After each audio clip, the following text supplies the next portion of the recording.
स्वागत है दोस्तों आपका हिंदी टून स्टोरीज में। आज हम बड़ी दिलचस्प कहानी लेके आए हैं जिसका नाम है क्यों कर्ण को कहा गया दानवीर कर्ण। महाभारत की कथा में कई अद्वितीय और प्रेरणादायक चरित्रों का वर्णन है, जिसमें से एक प्रमुख चरित्र है दानवीर कर्ण। उनकी दानशीलता की कहानी सदियों से लोगों के दिलों में बसी हुई है। श्री कृष्ण स्वयं कर्ण की उदारता की प्रशंसा करते थे। दूसरी ओर अर्जुन और युधिष्ठिर भी दान पुण्य में लगे रहते थे, लेकिन श्री कृष्ण कभी उनकी प्रशंसा नहीं करते थे।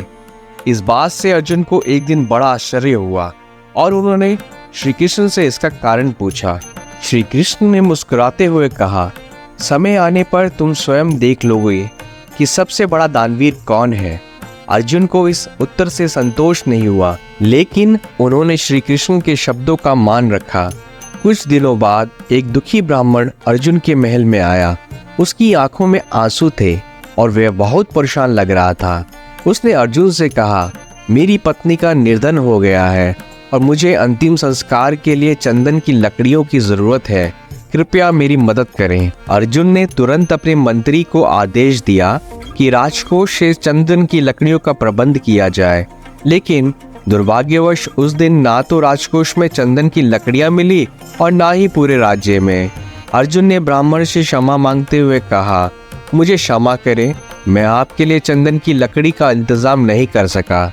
श्री कृष्ण जो ये सब देख रहे थे, उन्होंने ब्राह्मण से कहा, आप चिंता ना करें, आपको एक जगह चंदन की लकड़ियां जरूर मिलेंगी, आप मेरे साथ चलें। श्री कृष्ण ने अर्जुन को अपने साथ ले लिया और तीनों ब्राह्मण का वेश धारण कर कर्ण के दरबार में पहुंचे। कर्ण के दरबार में पहुंचकर ब्राह्मण ने वही अनुरोध किया। कर्ण ने अपने मंत्री को तुरंत चंदन की लकड़ियों का इंतजाम करने का आदेश दिया। कुछ समय बाद मंत्री ने वापस आकर कहा, पूरे राज्य में कहीं भी चंदन की लकड़ियां नहीं मिल रही।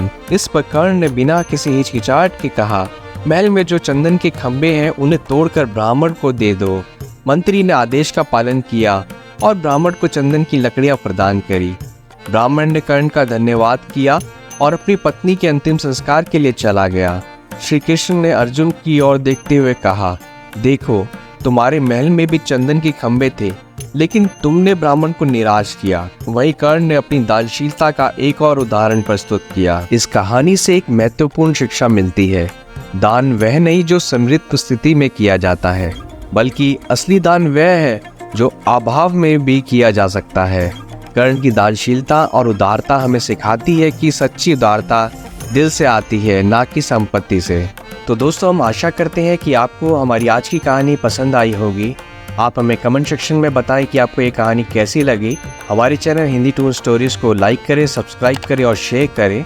हम आपसे फिर मिलेंगे एक नई कहानी के साथ। तब तक के लिए धन्यवाद।